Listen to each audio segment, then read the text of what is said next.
¿Alguna vez te has preguntado por qué llama Dios a las almas a las 3 de la madrugada?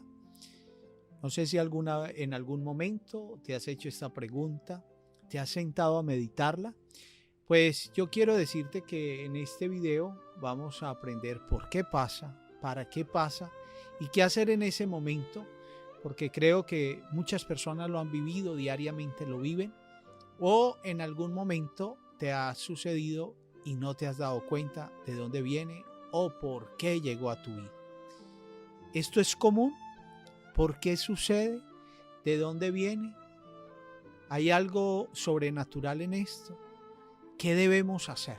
Esas son las preguntas que vamos a abordar en este tema y vamos a obtener respuestas. Algo que te va a sorprender. Yo te invito para que este video lo veas hasta el final y entenderás muchas cosas que aún no comprendes y que te van a servir para seguir adelante. Hablaremos de estas causas materiales y sobrenaturales de este despertar. Mucha gente dice que a las 3 de la madrugada es la hora del diablo o de las brujas. Esta idea surgió porque el diablo invierte todo lo que hizo Jesucristo. Y Jesucristo murió a las 3 de la tarde. Por lo tanto, Él hace lo contrario. Toma las 3 de la madrugada para hacer de las suyas, burlándose de Dios. En la Edad Media estaba prohibido salir a esas horas y las mujeres que salían eran acusadas de brujas. A esta hora es que las brujas y satánicos, los que les gusta la magia negra, lanzan sus hechizos. Misas negras se realizan a estas horas y a esta hora se dice que los espíritus se mueven libremente sobre la tierra, obviamente con el permiso de Dios. Si nos damos cuenta, después de las 3 de la madrugada, son el momento donde se ponen más pesadas las discotecas, donde hay maldad en la calle, donde encontramos el drogadicto, el alcohólico, la prostitución, el robo, el asesinato.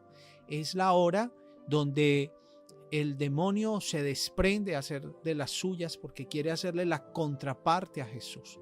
Jesús murió a las 3 de la tarde para salvarnos y liberarnos. Él toma a las 3 de la mañana para hacernos condenar, para llevarnos a la perdición, para llevarnos a todos esos momentos difíciles que día a día vivimos. Había una hermana, la madre Alicia, decía una vez que después de las 9 de la noche era hasta peligroso hacer oraciones de liberación porque era tentar al demonio, tentar al diablo. Y ella le decía a un misionero que no lo hiciera, mejor que lo hiciera en el día. Este misionero desobedeció y se fue a las 10 de la noche a hacer un exorcismo y regresando a su casa, el carro se quedó sin frenos y ellos murieron contra un poste. Allí el demonio cobrando vidas. Entonces, en la noche es donde el demonio toma más fuerza para hacer daño a muchas personas. Si vemos, es la hora que más cantidad de muertes se produce. Las personas moribundas generalmente dicen que sus familiares muertos los venían a visitar a esas horas y la cantidad de muertes se dice que se debe a que a esa hora el sistema inmune está en su punto más débil y a esa hora es más susceptible a la ansiedad y el estrés. También la adrenalina y las hormonas antiinflamatorias están más bajas en ese momento. Algunos piensan que cuando alguien se despierta es porque hay una entidad en esa habitación y las escrituras se refieren a esta hora como tiempo de pecado, porque es cuando hay más delitos y vicios, lo que les estaba comentando ahorita. Razones por las que sucede. Vamos a ver por qué razones sucede. Primero, un hostigamiento del maligno, que es lo que venimos diciendo desde un principio. Segundo, factores biológicos.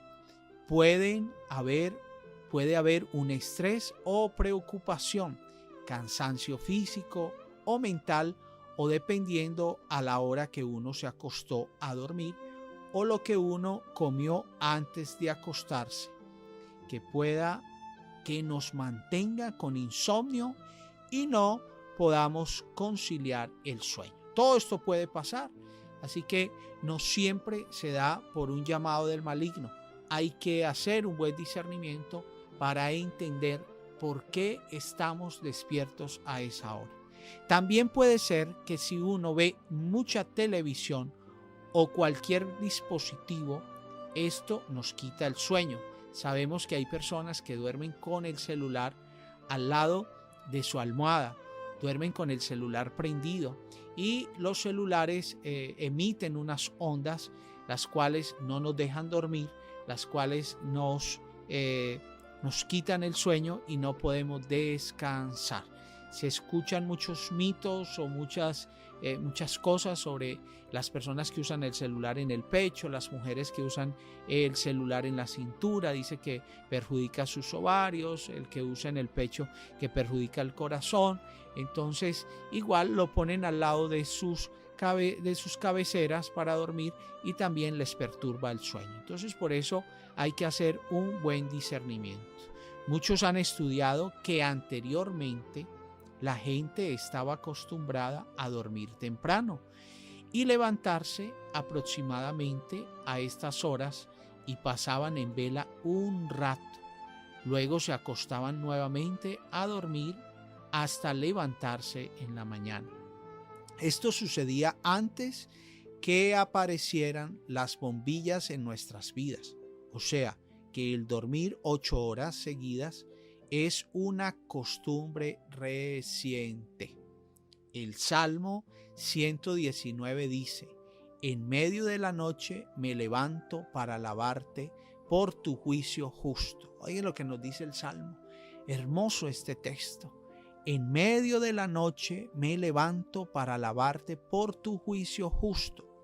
O sea, que las personas tenían la costumbre de pasar un par de horas de vigilia para orar. Ahora, más allá de lo biológico y las costumbres, la noche tiene una importancia especial para los cristianos. En el Evangelio se habla que Jesús estuvo orando en la noche en el huerto de Getsemaní, y muchos santos también lo hacían.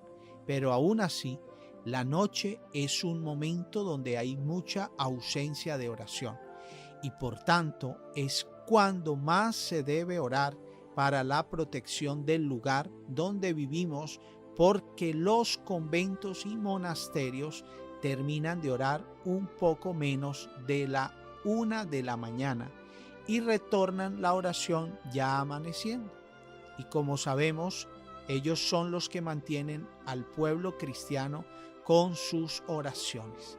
Orar, si nos damos cuenta, Jesús siempre oraba en la mañana, oraba en las madrugadas. Jesús, dice la palabra, que siempre subía a la montaña a orar en las madrugadas. Mire, Jesús desde el principio enseñándonos la importancia de orar en la noche. En la noche el 70% de las personas están durmiendo, la oración se abandona, la oración baja un poco, y ahí es donde el demonio toma fuerzas para salir a hacer de las suyas. Por eso esa hora también puede ser un llamado de Dios para que tú y yo nos pongamos en vigilia por un momento y podamos elevar una oración a Dios, podamos elevar comunicarnos con el Señor, que está ahí atento, que es Él quien nos ha llamado, quizás para que nos dirijamos, para que hablemos con Él y fortalecernos. Las oraciones son necesarias para cambiar las obras del maligno. Entonces es aquí donde Dios llama a algunas almas a hacer oración para poner las cosas en orden y que el desorden del mal no siga perjudicando al mundo, seduciendo a las personas y atrapándolas en sus redes. La oscuridad tiene algo sagrado y sobrenatural porque le permite a los orantes entrar más fácilmente en el misterio del reino y enfrentar las tentaciones. Así que cuando despertamos a esa hora, pensemos que es un llamado de Dios y que nos pide que cumplamos una tarea de oración y ayudamos con esto a que su obra se cumpla en el mundo. Si nos vamos a al primer libro de Samuel, capítulo 3, versículo 1 al 11, nos damos cuenta que allí Samuel está durmiendo y a la medianoche Dios lo llama: Samuel, Samuel. Y él sale corriendo y va de donde Elí y le dice: ¿me has llamado? Y Elí le dice: no, vete a dormir, yo no te he llamado. Y así lo llama por 3 veces. A la tercera vez, el sacerdote Elí le dice: si te vuelven a llamar, tú vas a contestar: habla, Señor, que tu siervo escuche. Y en esa tercera vez Dios llamó a Samuel y Samuel le contesta como se lo dijo el sacerdote Elí: habla, Señor, que tu siervo escucha. Y en ese instante allí empezó a escuchar la voz de Dios. En ese instante Dios le empezó a hablar a Samuel y le dio una misión. Le dio la misión de llevar un mensaje. Le dio la misión de llevar un mensaje al pueblo. Entonces, muchas veces a esa hora de las 3 de la mañana nos despertamos. Es un llamado de Dios, pero no nos damos cuenta. Mire que las primeras veces que Dios llamó a Samuel, él no sabía qué estaba pasando. Iba donde el sacerdote Elí a preguntarle: ¿me llamaste? Iba al lugar equivocado. Muchas veces así pasa en la vida de nosotros. Dios nos llama y pensamos que nos despertamos por casualidad. Me desperté porque sí, porque no tenía más sueño. Me desperté porque anoche sentía un dolorcito. Me desperté porque... Y ponemos cantidad de obstáculos, pero nunca decimos: habla, Señor, que tu siervo escucha. En el momento que Samuel le abrió el corazón al Señor y sintió que ese despertar era un llamado de Dios, en ese instante, en medio del silencio, en medio de la soledad, Dios le empezó a hablar a Samuel. Y le habló de una forma clara, le habló de una forma sencilla, que Samuel lo entendió y obedeció todo lo que Dios le dijo. Así es pues que no pierdas este momento. Cuando sientas ese llamado, dile: Señor, habla, que tu siervo escucha. Aquí estoy, Señor. En ese momento te está llamando para que tú le cuentes tus problemas, para que tú le entregues lo que tienes en tu corazón, para que tú le entregues lo que estás viviendo, lo que estás sufriendo, para que le entregues tu enfermedad, para que le entregues ese hijo difícil, porque es el momento de intimidad, es el momento de soledad, es el momento donde estás tú y Dios. Y para que también hagamos parte de combatir, de luchar contra el demonio a través de nuestra oración. Que en ese momento podamos levantar oración para que el demonio no tome fuerza sobre nuestra familia y sobre tantas personas que se olvidan de Dios. Entonces, ¿por qué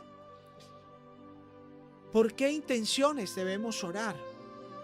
En ese momento es necesario orar por las almas del purgatorio. Es el momento para orar por las almas del purgatorio. Por los moribundos, para que Dios los sane o los lleve con Él, cumpliéndose su voluntad. Por nuestras intenciones. Ya todo eso, enfermedad, sufrimiento, dolor.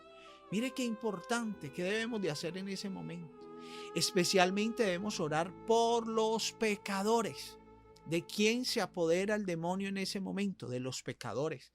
San Juan Bosco vio un sueño donde en una iglesia, en el techo de una iglesia, habían miles y miles de demonios. Y en una discoteca había solo un demonio. Él le preguntó a la Virgen que por qué encima de la iglesia habían tantos demonios y en la discoteca solo había un demonio. A lo que la Virgen le contestó, le dijo: hijo mío, lo que pasa es que los que están en la discoteca ya le pertenecen al demonio. Y por eso hay un solo